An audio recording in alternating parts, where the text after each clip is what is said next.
you guys to stop for a bit. Don't quit, just stop for a bit, let us recover.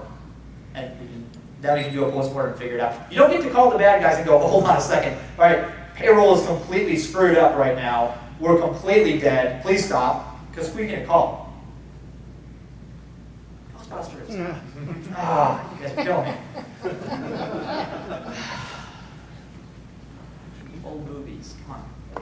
All right, phase 3, when spring into action like the good ninjas we are, start doing this validation in phases, like I said earlier. For a very first phase of this that you can expect, all right, this is what's coming. If you're getting this done to you, this is what's coming. They're going to recon you. They're going to basically scope you out in any manner possible. They're not just going to, ping your entire subnet. Okay, they're going to figure out where you are physically, who you know, who you're partnered with, where the weak links are in your organization, whether it's IT related or not. They're going to find a nice target. They're going to make sure that it's high value and low risk to them. Right? They're going to infiltrate, establish a beachhead, which means they're going to get in, find a nice comfy spot in your organization, set up shop. Maybe if this is a physical thing, they'll get a cube, they'll get a working phone line, an email. If you've done this, you know why this is funny. And it's reconnaissance all over again, right? Once you're in, you start looking around again to see what else maybe you've got a better target.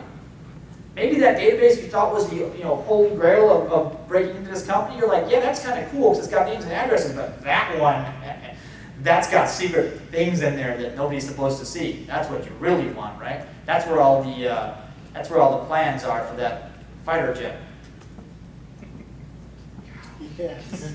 Reevaluate your targets, and that's important, and then exfiltrate. Have fun stories that people have told me over the years where breaking in wasn't too difficult, whether physically or electronically.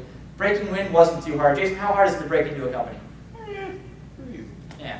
Breaking in wasn't too difficult, right? Breaking in digitally wasn't too difficult. But they couldn't figure out a way to get the data out because the exfiltration part was hard. And they had really, this organization had really good outbound defenses. So they're like, okay, let's be rational about this. So they found, they showed up at the site and kind of looking around, sitting in the lobby for a while, and realized everything is behind this time lock, badge access system, except for the admin's workstation, which just happened to be on the network, and she never locks her screen when she walks away. So anybody want to guess where this story goes? Right? Yeah, at some point, somebody remotely copies that huge cache of things you want to steal onto the admin's workstation, just outside those doors. There's an emergency, somebody falls over, she goes to run and check, they walk over, plug a USB stick, copy, unplug, walk away.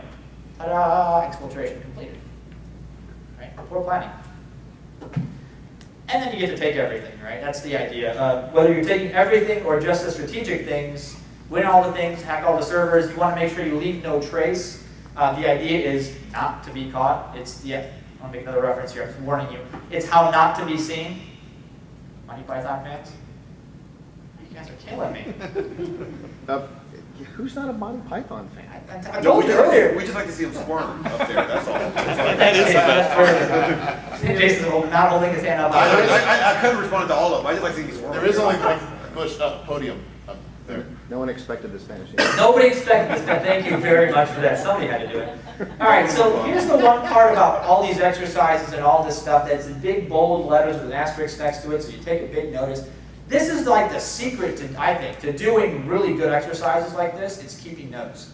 I don't mean like, yeah, at some point we did this, and we launched an attack, and then we went for pizza. No, I mean like OCD style, really, really good notes. Exactly at this time, we executed this attack against this server, or we walked into this room and did this and would pick this lock. There's a reason why you want to do this. There's an absolutely fantastic reason, and you'll see it why later. But this is the most important thing out of any red team exercise. If you're the person getting value out of it, right? So this is where it becomes valuable. The last phase of this is called analysis.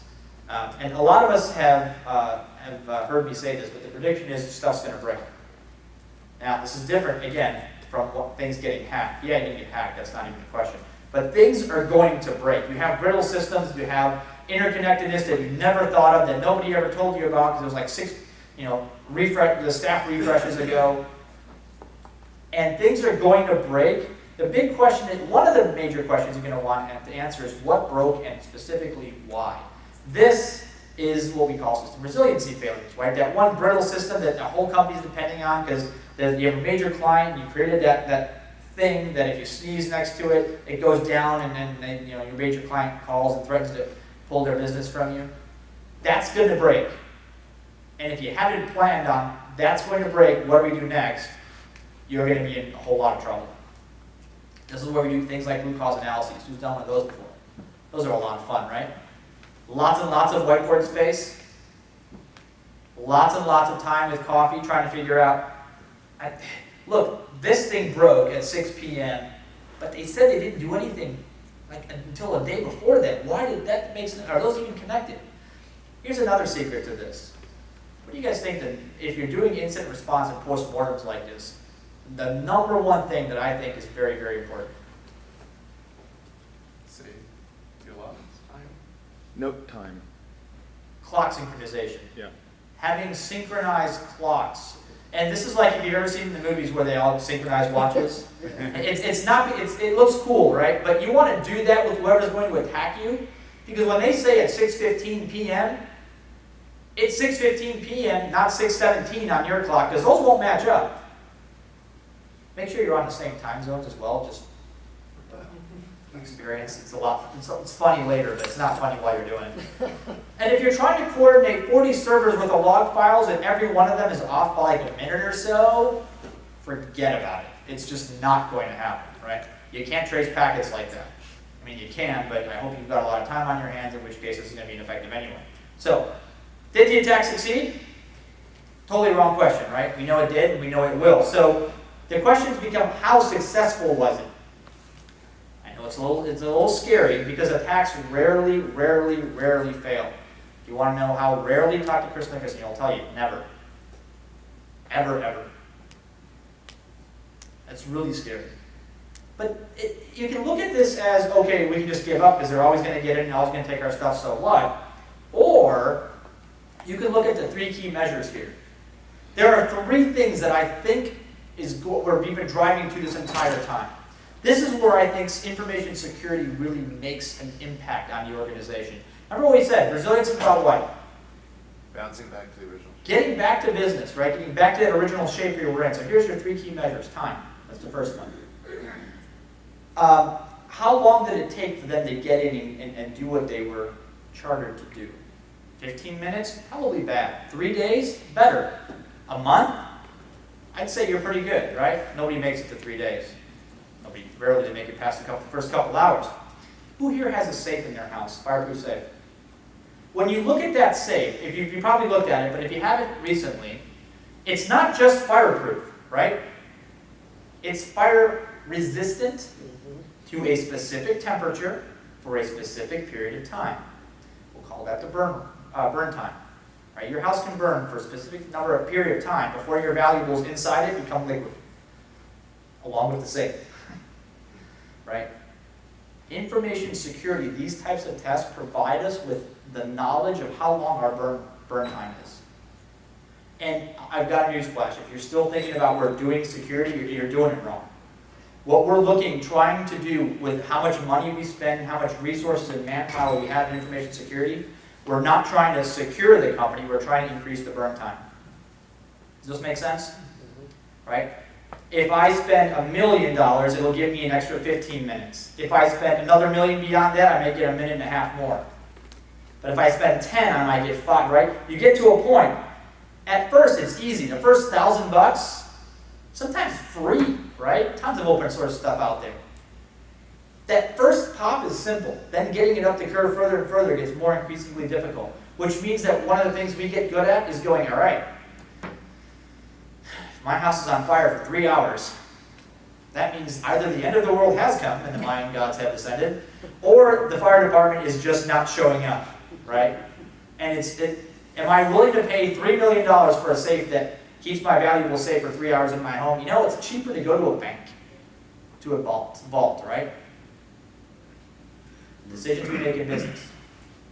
So the other next measure, damage. And we ask a couple of questions here.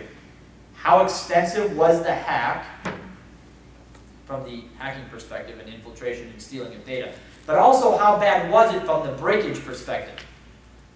Did the first time we tried to go red team on this insignificant, disconnected little web server over here, like did everything stop working all of a sudden? Because that's probably pretty bad, right? You find out, you get device maps and interconnectedness maps of your organizations that you never knew existed after doing one of these exercises. Because these databases that have nothing to do with anything else in the company, oh, but they do, because once a year they upload data, and it'll be during that time, I promise. It's just the way that law works. So the last thing is criticality, right? So what we really want to know is how critical was the asset that they took, that they got into, right? What did you end up getting? What did they get? You kind of want to know. They got a cache of emails. If they were able to transfer money out of your corporate account, probably a lot different, right? So these are different questions. Now comes the really hard part, and this is a full RC on the events. What broke? Where did the hack happen? And here comes the really difficult part, right? How do we make it better? How do we increase that burn rate to something we're comfortable with? Step one is, what are we comfortable with? That's what you got to do the precursor for. And then you get to find out how much can we move that needle. So in the interest of time, you get to follow the attack path. Where did security fail? Was it a detection thing? Was it an analysis thing? Was it a protection thing? Was it a people failure? Process failure? Did step one of the incident response manual simply not work and therefore it invalidates the rest of our incident response process? Or was there a step in there that says you got to call Bob because Bob's the only one that has access to that key? Bob's on vacation. Uh-oh. Now what? Well, heck. Get Bob out of vacation. Wrong answer. Bob didn't bring a cell phone with him. Technology fails all the time, primarily because we forget to update things. We install something, we can't possibly spend all the time we need to implement it right. We don't have the resources to manage it properly, which means that IDS that we installed 5 years ago hasn't gotten updated. And you can complain about IDS all you want, except for the fact that if you don't update it, you don't get to complain, right? It's like installing antivirus once. It's only effective at the things it knows about at that point. Now there's technology beyond that and stuff like that, but you don't get to complain if technology fails and it's your fault. And there's also this enterprise intelligence failure, which I don't have a whole lot of time to talk about, but it's basically connecting dots across many other organizations. If we have time at the end of this, and I probably won't, tell you a great story about how when database monitoring, nothing to do with security, could have saved a humongous breach of data. But because security always operates in a silo, nobody ever knows about it, enterprise intelligence doesn't happen. It's a connecting the dots issue, right? So what's the remedy? Defense 101, very basic stuff. Detect, deter, and respond. If you've played the military game, you know what this is about. It's about increasing the burn time. You're not going to prevent getting attacked or hacked. Let's start with that premise. The attacker may already be inside your organization calling you. You like that? You want to be able to get countermeasures in place. You want to be able to start with the premise of, okay, if things go bad right now, what can I do? Will I know about it? How quickly can I find that issue? Can I find that critical breakage point? How much can I stall them, keep them occupied? How many times are they going to trip over a cord before one of them pulls out and I get an alert? Right? This is that tripwire model. How much burn time do I get? And then what do I do if I go, holy cow, there's somebody actively stealing database records right now? What do we do? Right? That's not the time you want to make policy on the fly. From experience, when the network is being completely overrun and you're wasting billions with a B of dollars on raw materials because there's a machine that continually reboots because a worm is hitting it, you don't ever want to try to figure out, well, do we just turn off the entire plant? How do we figure out what the process is for getting those, infected machines off the network? That's things you should have thought about, like, I don't know, before this, right? Been there, done that, not a pretty picture. So here's the notion, right, that I want you guys to walk away with. There's the notion of minimal change. You're not going to, after an exercise like this, you're going to go through the RCA and find out, okay, I want to increase the burn time. I know where the brittle systems are. I know where we got hacked. You're going to have to do something to move that bar to increase that burn time. It has to be minimal to the organization. You can't walk into developers tomorrow, into your VP of applications or develop delivery or whatever. You can't walk in there tomorrow and go, okay, first thing that got hacked was our app because we had SQL injection on every app we own. It's like you write it in on purpose. Huh, how well do you know your employees? Anyway, so you can't walk, it's a different story. You can't walk in there tomorrow and go, okay, your apps suck. I'm going to give you a new process for doing app security. Because you know what's going to happen? You're going to hire new There's developers. the door. Right? Or that. Right? There's the door. And if you're lucky, they don't throw you out. They'll just ask you to leave. So the idea of minimum change with maximum impact, what little things can you do to move up that curve as far as possible before you annoy somebody? And how do you annoy them as little as possible while increasing that burn time rather? So what's our goal here? Are we comfortable just deterring the casual hacker? I hope not. If you are, you don't need me and you wasted your time for the last hour. Do we want to slow down? Most of us are worried about slowing down the attacker and catching them so we can do detection, deterrence, and response in real time, in some sort of near real time. It's always better, I promise you, talk to corporate comms, it's always better to go to you have your CEO at Wall Street, saying, okay, we got SQL injected, but we caught it at 50,000 records, and the other 4.5 million, we're good because we cut that off while it was happening, right? Rather than 6 months later or a year ago going, so, yeah, we got SQL injected, didn't know about it, found out about it yesterday. Completely different outlook on things. Fortifying your deficiencies, you're going to find out where those are pretty quickly. You're going to find out how to optimize your defenses. These are things that we can come back in afterwards and go, all right, that didn't last long, right? This is kind of like the Maginot Line, history buffs. This is the greatest defense that will never get used. It's still there, ironically. They just went, it's like putting a defense right here. I had a slide, but I had to take it out because it was just inappropriate. But it's basically, you guys have all seen it, right? It's that one-armed mechanical thing with the badge, and people just drive it's in the snow, so you can see tire tracks around it. Great defenses. And we spent $1 million on that card reader. So business changes, right? Priorities change, technology changes, attackers change, attacks change, patterns change. The sun goes down and it comes up tomorrow. And threats will continue to evolve, so if you read the headlines, you're never going to get there. We have to get to a comfort level by testing our defenses. And more importantly, testing our response when things go bad. If you don't, you're going to find out how bad it is in the worst possible moment. You have to be able to get there. It's all about real life attacks. The simulated stuff is just, we can't be creative enough. When you don't have the ability to just go, I'd love to attack that server, but it's out of scope. That's the most vulnerable one, I promise. Right? That's the thing that if you go by it and go, poof, the company falls over. That's the house of cards idea, right? You pull that you're not allowed to pull the bottom card out. Why? Because when you do, poof, the whole thing falls down. So you want to find out where your deficiencies, where your brittle stuff is, not during a catastrophe. So this is kind of fun. How many of you guys think you can see this Chief Chaos Officer on anytime soon, right? It's probably not a role that most companies can be comfortable with. Heck, most of the senior executives I present this to are just like, yeah, that's a great idea. We'll be doing that never. But if you stop and rationally think about it, this is something that you can actually have as part of the Chief Information Security Officer role. But it's got to be an auditor role, right? Even better is an audit function. Or within risk. Because you can't tell the security team it's going to happen. You can't give them time to prepare. They're either prepared right now or they're not. It's not fair to tell the mugger when you're going to go walk through that alley. It's just not. Right? You want to be able to fail at your own hands. When you instrument your own demise, you can say, stop, uncle. No more, we're falling over, nobody knows what to do, the building's on fire. Please quit. Right? Your enemies, you don't get to tell them to. You don't get to tell them that. Because they'll go, great. They'll watch the news as everybody's panicking and your stock price is plummeting, they'll go, more of that, please. You can't bribe them to make them stop. All right, that's it. I hope you guys learned something, picked something up out of this. My name's Raf. That's how to get a hold of me. Thank